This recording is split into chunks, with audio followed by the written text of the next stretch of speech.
How to replace a 2015 Ford F-150 3-button flip key remote battery. Now here's Sergeant Locksmith to show you how. Alright, let's go ahead and change the battery out on our 3-button flip key remote here. For this task you will need a flat tip screwdriver, so let's get started. First let's open it up.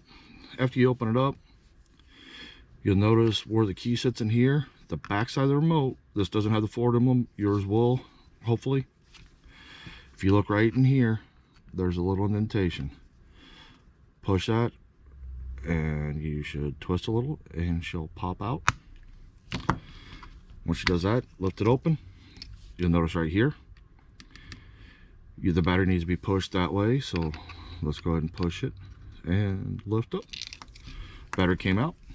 It's a CR2032 battery.